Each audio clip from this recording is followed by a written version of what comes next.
Taking place before the rise of Gotham City's most dangerous criminals, this game showcases a young and unrefined Batman as he faces a defining moment in his early career as a crime fighter that sets his path to becoming the Dark Knight. Welcome to episode 49 of the 5 T's of Stealth, where we will be discussing Batman Arkham Origins. Once again, the 5 T's include tasks, terrain, tools, threats, and tension. These are what I consider to be the fundamentals of stealth gaming. First things first, I played on normal difficulty. The game begins with Black Mask starting a riot in Blackgate Prison and taking Commissioner Loeb hostage. Batman begins tracking Black Mask through the prison, but he is too late and Loeb is killed. He continues to follow the criminals to the roof, but Black Mask has already escaped. However, Killer Croc, who is currently assisting Black Mask, stays behind for a confrontation with Batman. After Batman defeats Killer Croc, he reveals that he is one of 8 assassins hired to kill Batman before the end of the night with a bounty of $50 million. The other 7 include Deathstroke, Firefly, Copperhead, Deadshot, Electrocutioner, Shiva, and Bane. Batman's only lead on Black Mask is a drone found at the prison, which was set to rendezvous with some of Penguin's men. With the Penguin being his only lead, he sets out to find him. Batman tracks the Penguin to a rundown ship where Penguin is hosting his boiler deck fights. Once Batman arrives, he encounters the Electrocutioner in the ring, but ends up taking him down in just one hit. He proceeds through the ship and finally comes across the Penguin and begins his interrogation, where he learns of a murder that took place at Lacey Towers. Just as Batman is getting this information, Deathstroke surprise attacks him, leading to another assassin showdown. After Batman defeats Deathstroke, he heads to the crime scene at Lacey Tower. This is the first detective mode mission in the game, and let me just say, they really upped the ante with this one. Scanning an area with detective mode in Arkham Asylum and City was brief and almost felt like it was more for flair than substance. Here in Origins, it's exponentially better. You have to scan multiple different pieces of evidence, and you are actually told a story from your investigations. I really enjoyed this. So, back to the story. Batman investigates the crime scene, which happens to be a safe house belonging to Black Mask. The man that the police believed to be killed here is Black Mask,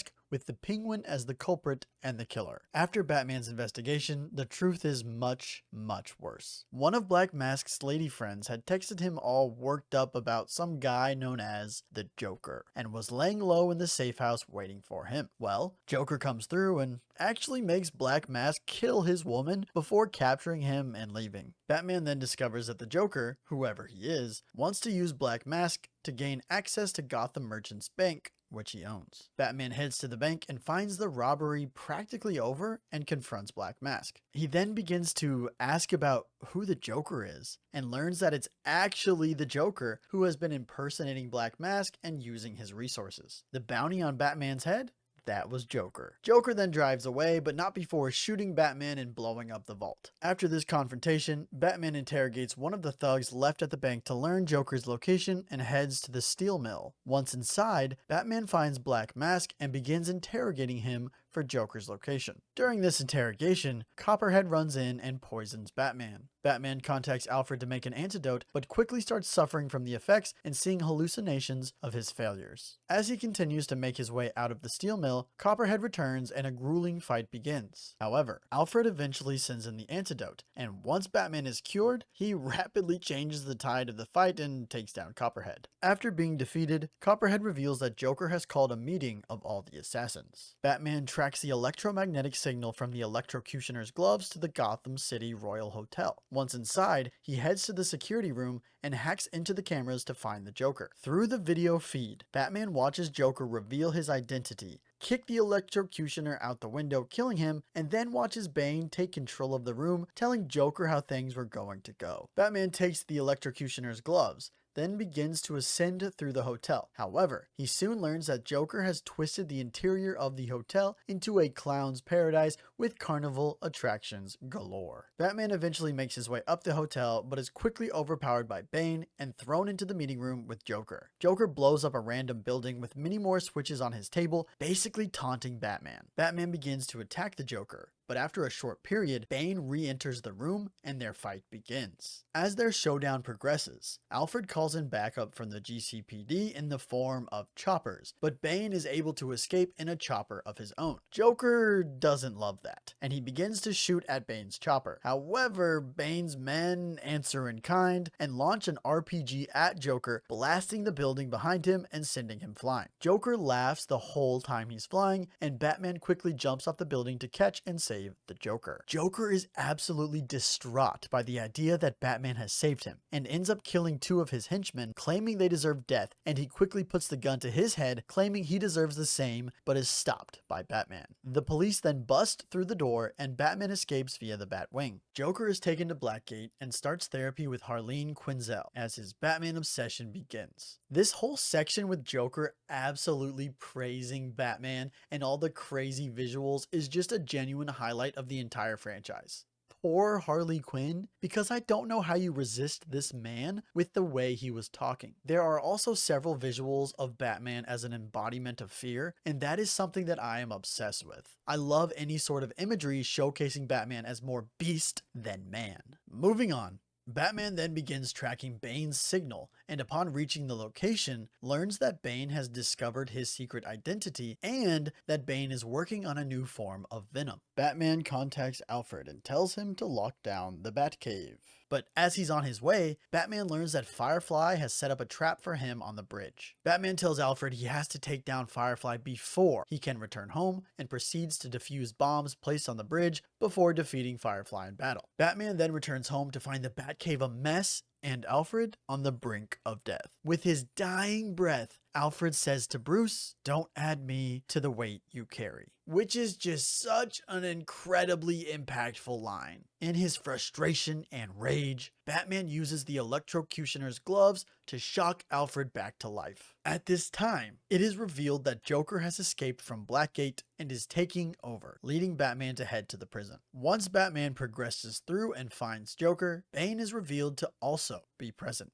Joker and Bane have set up a little game for Batman. Joker decides to sit in an electric chair, which is charged up by Bane while he fights. They both tell Batman that someone is going to die here. As the fight progresses, Commissioner Gordon arrives, but is quickly grabbed by Joker and held at gunpoint as Joker claims, "We will fry together." Batman then uses the electrocutioner's gloves to temporarily stop Bane's heart, convincing Joker that he has taken a life. Joker, in his ecstasy, then takes a shot at Gordon and makes his way to the exit. Batman sends Gordon and the Warden after Joker while he resuscitates Bane. As Bane awakens, he immediately grabs Batman, then injects himself with the new venom. This grants him extra strength at the cost of his memory and intelligence. Batman once more faces off against Bane, but this time he has to defeat him while staying in the shadows. Once Batman defeats Bane again, he tracks the Joker to the church in the prison. Joker is absolutely cracking up, barely able to stand from the laughter, before Batman reveals that Bane is alive. Joker's massive smile immediately fades. Batman then proceeds to beat the Joker to a pulp, ending the game. Once again, I did not engage with a ton of the side content, but I did want to take down the other two assassins that weren't part of the main story. Shiva and Deadshot both have brief encounters, neither of which feels worth going in depth about. I also completed the Mad Hatter questline again, and once more it was extremely trippy.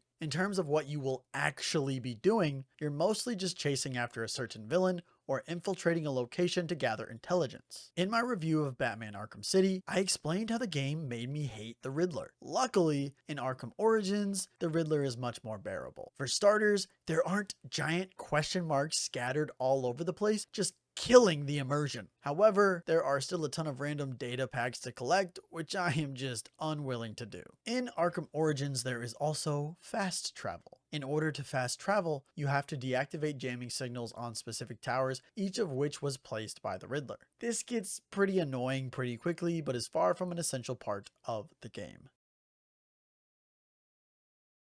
The level design in this game is going to end up in about the same place as the previous game for me. The big open world feels great to move through and looks great too, especially with the continuous snowfall. There are plenty of grappling points and long open areas for gliding, as well as rooftops to run across. In terms of the exterior, the game feels great, but once we start to enter buildings, things are a lot less memorable. You'll be entering plenty of areas such as the GCPD, a hotel, a bank, the sewers, and more. Most of these start to feel the same to traverse through, with the big exception being the hotel. As you climb the hotel, you'll actually be jumping out of broken windows and climbing up this skyscraper from the outside as well as the inside. This is also the location that Joker has turned into a complete death trap. Once at a certain part of the hotel, you'll come across the several attractions and mini games Joker has set up. There's even a giant roller coaster built within the building. In this section, there are a few mini games or death traps to be completed, including popping balloons in the correct order and deactivating the electricity powering several electric chairs. In terms of the stealth sections, once again there are several options such as gargoyles or other vantage points, vents to crawl through whether in the walls or accessed via grates in the floor, and several weak walls that can be destroyed.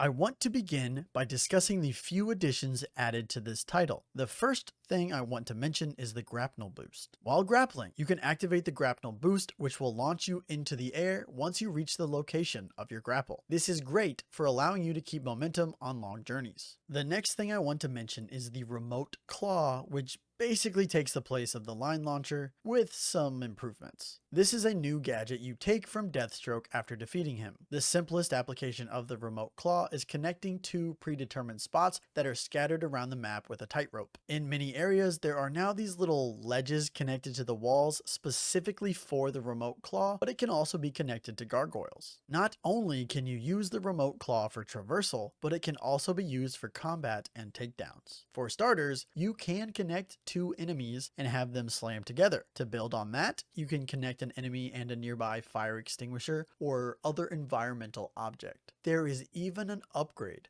that allows you to use the remote claw to connect enemies to gargoyles, basically emulating the inverted takedown. This is literally a long-ranged inverted takedown, which I absolutely love, even if it has very limited ammunition. This was one of my favorite gadgets of the game and honestly of the entire franchise. Next, let's talk about the glue grenade. I don't have a lot to say here because the glue grenade is really just the freeze grenade from Arkham City. It can be used to create a raft or temporarily restrain enemies. Following the glue grenade, let's discuss the concussive detonator. Honestly, I regularly forgot about this gadget, but it can be used to temporarily stun your enemies. Lastly, let's discuss the shock gloves, which you take from the corpse of the electrocutioner after Joker pushes him out of a window. In terms of utility, the shock gloves can be used to provide power to certain electronics. This is mostly used to open and close emergency doors or operate lifts. This is basically the remote electrical charge equivalent. However, there is a twist. In combat, you will slowly charge up the shock gloves until you can activate them, which allows you to quickly dispatch of your foes. Seriously, these things hit so much harder and honestly made me enjoy the combat quite a bit more. These are also used against Bane to actually deal some damage. If I am not mistaken, those are all the new additions to the gadgets available. Once again, considering everything else is basically the same as the previous titles, I will quickly read them off. For starters, there is a skill tree and you unlock skill points every time you level up. You gain XP by taking down enemies and completing Riddler challenges. Most of these upgrades are pretty simple. In terms of the combat upgrades, you can improve your armor, unlock new combos, improve the shock gloves, and more. In terms of your gadgets, you can improve their effectiveness as well as unlock a new feature or two. For example, the remote claw has an upgrade that unlocks 2 new takedowns while walking on the rope. The other unlock is what I mentioned earlier, allowing you to attach enemies to gargoyles. Each gadget basically has upgrades like this, but I'm not going to list them all off. Your list of gadgets is as follows: Batarang, Bat Claw, Explosive Gel, Multi-Target Batarang, Glue Grenade, Smoke Pellet, Sonic Batarang, Remote Claw, Disruptor, Cryptographic Sequencer, Concussive Detonator, and Remote Controlled Batarang. Keep in mind that some of these gadgets can be quick-fired even when not equipped. General movement once again feels pretty good with access to a sprint, crouch, slide, and dodge roll. The Batman basics as usual include gliding and grappling as well as diving while gliding, then pulling back up for major distance. I do want to mention that grappling in this game felt much less polished. I don't mean the actual animation or feel, but specifically the targeting. This was a constant issue I had in stealth encounters where I just couldn't really lock on to the next vantage point that I wanted to grapple to. Combat is still very simple with the punch and counter basics as well as the cape stun. Stealth is still rather simple, but does feel good with the silent takedown, double silent takedown, and variety of takedown options that aren't so silent. There is still, of course, the inverted takedown that I love so much. This allows you to drop down from a vantage point and grab an unsuspecting enemy, then ascend and tie them to said vantage point. Your basic enemies are the thugs of different affiliations, as well as the police, some of which are very corrupt. Basic enemies use a variety of weapons including snipers, other guns, baseball bats, stun rods, blades, and shields. Some enemies will just attack barehanded or pick up random items in the vicinity, while others have heavy armor that first requires a cape stun to open them up for a beatdown. You will have to forgive me, but this is my third time running through this same set of enemies, so my enthusiasm is perhaps a little low. Guns and bats require nothing special, while stun rods have to be attacked from behind, shields need an aerial attack, and blades have a special blade dodge mechanic. Alright, now we can have some fun and talk about the new enemy types. In Arkham Origins, you are introduced to Venom-enhanced thugs, martial artists, and enforcers. Venom-enhanced thugs can actually grab you and have some attacks that can't be countered. You actually have to defeat them a couple times, which is usually done by disconnecting their venom tubes. Enforcers are basically a middle ground between just armored soldiers and the Titan henchmen of the previous games. They are definitely bigger and they definitely hit harder, but the Ultra Stun, which is pulled off by 3 consecutive cape stun attacks, still works wonders. Lastly, the martial artists, which are definitely the most interesting in my opinion. Martial artists actually have some combos, meaning when they attack, you might have to counter more than once. This is a simple yet very effective change since it adds a much more engaging enemy. In my own experience, these martial artists would also regularly dodge my special combo takedown, meaning you could not just get rid of them for free. Some areas also had turrets, so watch out for that gunfire. In terms of the stealth, I'm still very unimpressed by the enemy detection. It's good enough, I suppose, but it still feels like I'm able to get away with some pretty ludicrous takedowns at times. However, there is some added stealth enemy complexity. For starters, the proximity mines make a return, so not every gargoyle vantage point is always safe. Now, I mostly notice this with Bane's underlings specifically, but sometimes enemies will just outright shoot the gargoyles to bits. I do believe there were also grenades in the mix, but that might have been an Arkham City edition that I forgot about. The other impactful stealth deterrent is the detective mode jammer. If there is a detective mode jammer present when you enter detective mode, you won't be able to see the enemies through walls and they won't be highlighted. To oversimplify the effects of the detective mode jammer, you basically just end up looking around with a fuzzy blue filter on. Alright, it's officially time to talk bosses. First and foremost, you'll fight Killer Croc. This is a very simplistic boss fight. You basically treat him like a Titan henchman and use the cape stun to then transition into the beatdown. Then, Killer Croc will grab what appears to be a large propane tank or something similar. As he attempts to throw it, you have to use the batarang to explode the tank in his hands. There will also be times when he pins you on the ground and attempts to bite you, prompting a mashing scene to escape. Next, let's talk about the fight with the Electrocutioner, which, as I mentioned earlier, ends in a one-tap. This encounter was pretty funny, in my opinion.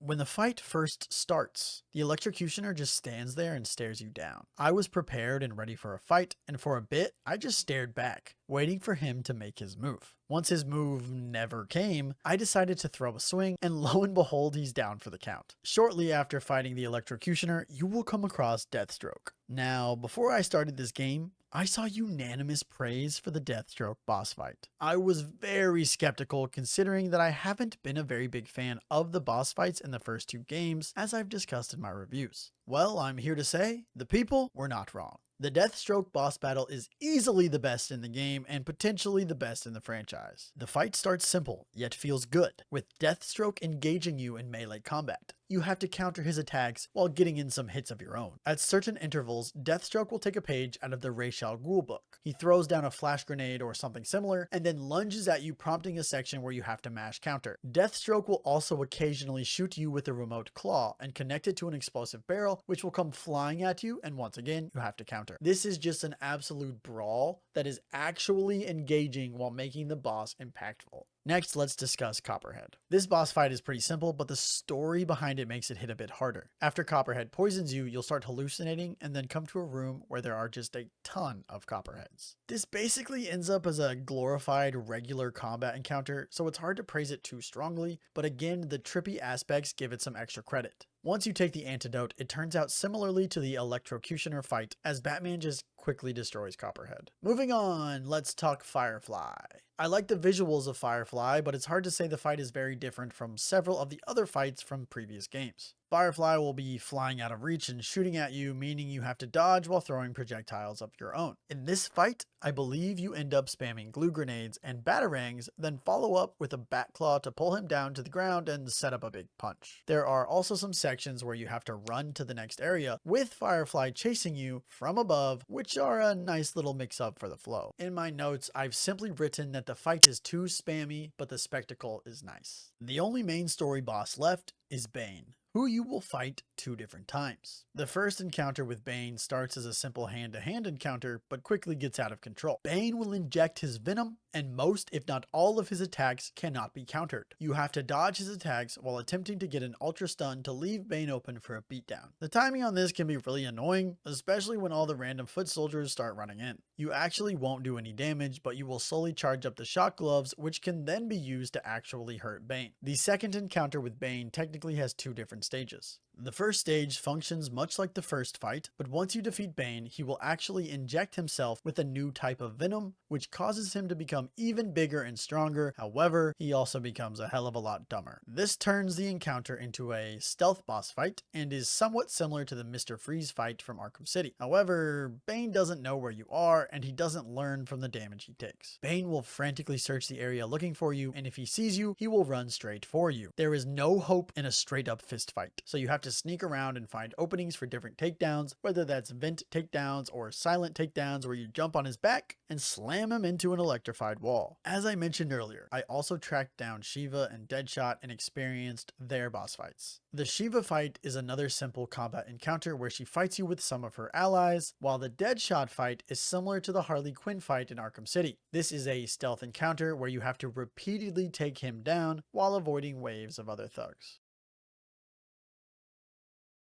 Just like Arkham Asylum and Arkham City before it, Arkham Origins is definitely not a difficult game. As I mentioned in my review of Arkham City, the systems really started to click for me, and honestly, this game feels even better due to a couple of the additions. The shock gloves make the combat feel even better, adding that extra damage and satisfaction. This, again, definitely doesn't make the game harder, and if anything, makes it easier. In terms of the combat, I think there is some added difficulty due to the new enemy types. The venom-infused underlings of Bane can add some extra complications with their full screen charges, while the martial artists are just a complete change of pace, causing you to be way more reactive. There's also one thing that isn't exactly new in Arkham Origins, but it feels way more prevalent. There were certain kicks or punches that would just absolutely launch the enemy. These guys were straight up leaving the atmosphere just from a Batman attack. You're really gonna tell me this guy doesn't kill? In terms of the stealth, I guess you could say things are a little more difficult due to the enemies being at least a little more reactive, but honestly, I still find it pretty easy. Enemies actively shooting down gargoyles doesn't really make things super complicated. You'll usually still have plenty of these vantage points. Even though the stealth isn't more difficult, it definitely feels a lot better in my opinion. This is mostly due to the addition of the remote claw. I absolutely adore this gadget. The amount of chaos you can cause by attaching people and items together should not be underestimated. Seriously, connecting enemies to a fire extinguisher or exploding barrel is just too hard to resist, even if it alerts the entire room that something is going on. However, I do remember occasionally hearing enemies say something along the lines of, "Oh, it was just a fire extinguisher." There's also the detective mode jammer that mixes up how you have to approach each stealth encounter. This is a big limiter of information and directly impacts how you're able to approach an encounter. Personally, I'm usually not a huge fan of the see-through walls abilities in stealth games, but I have become extremely reliant on it in the Arkham games. I won't lie, it's definitely become a problem. Ultimately, it's not that big of a deal just losing the outlines, since you just quickly turn off detective mode and try to target the guy with the jammer on his back. The story here is solid as well, making for an enjoyable mystery. This isn't really a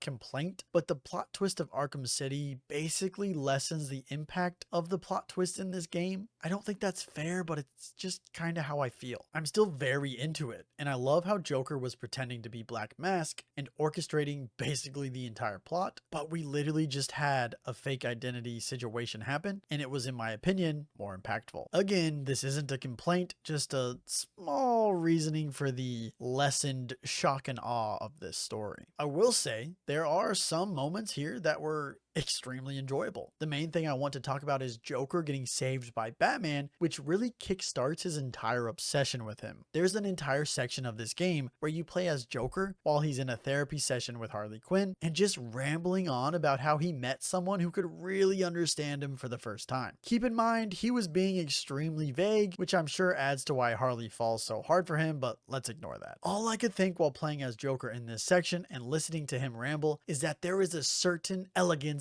to his brand of insanity. Arkham Origins is the story of a newer, almost mythical Batman, and I loved hearing reactions throughout the entire game along the lines of, "Holy shit, he is real," with the addition of the shock gloves and the remote claw, two gadgets that I immediately fell in love with. Arkham Origins has provided another Batman experience that improves upon the gameplay of the last while continuing to use the Batman IP to write a compelling story.